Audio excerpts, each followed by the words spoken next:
Solomon rose from his throne. The cedar groaned beneath him as his weight left it, and the sound of his standing seemed to shake the very foundations of the courtyard. He descended the steps slowly, one by one, his robes dragging against the stone, and the crowd parted before him as though he were walking through water. He crossed the distance between the throne and the cushion where the child lay, and when he reached it, he did not look at the sword or the soldiers or the watching faces of the elders. He looked only at the child. His hand reached down, and the soldiers stepped back as though scalded. The king's fingers closed around the swaddled cloth, and he lifted the boy into the air, holding him aloft before the assembled multitude. The infant's cries rose thin and sharp, cutting through the smoke and the silence, and two women, one on her knees, one on her feet, strained toward that sound as though pulled by invisible cords. Solomon's voice when he spoke was not loud, but it carried to every corner of the yard, to the back rows where the common people stood pressed together in the torchlight, to the elders who had judged with him, to the soldiers who held their blades at the ready. He said, "This child shall not be put to death. Give him to the woman who desired his life, for she is his mother." The words landed like stones. The true mother's knees buckled.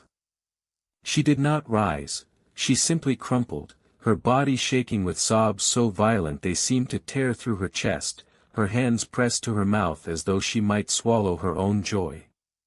She crawled forward on her knees until she reached the king's feet, and she took the hem of his robe and pressed it to her face, and she wept against the dyed cloth as though she could drown her months of grief in its fibers. Solomon did not pull away. He stood and let her cling to him, and then he bent and placed the living child into her arms. The infant quieted at once, as though he recognized something in her warmth, something in the particular scent of her skin that no other woman on earth could offer. The impostor's face had gone the color of ash. She stood where she was, her arms still crossed, her lips pressed together so tightly they had nearly disappeared, and she said nothing, not a word of protest, not a denial, not even a plea. The crowd watched her, and in their watching there was no mercy, only the cold recognition of one who had been caught in her own trap. Solomon turned to the captain of the guard and spoke 2 words, and men moved forward to take the false mother by the arms.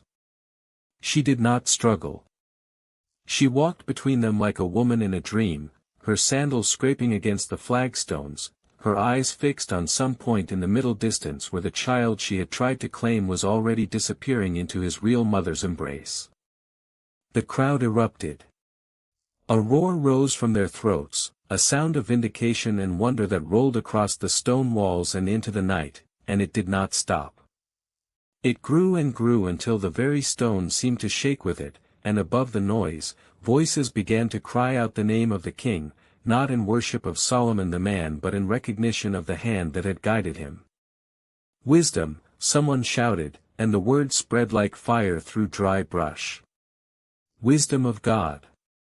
Wisdom from the Lord." Solomon stood in the center of it all, the shouting washing over him, the torchlight painting his face in gold and shadow, and he raised one hand, not to quiet them, not to claim their praise, but simply to hold it there, palm open, as though feeling the weight of something invisible settling upon him. He had asked for wisdom. He had received it. And now all Israel knew.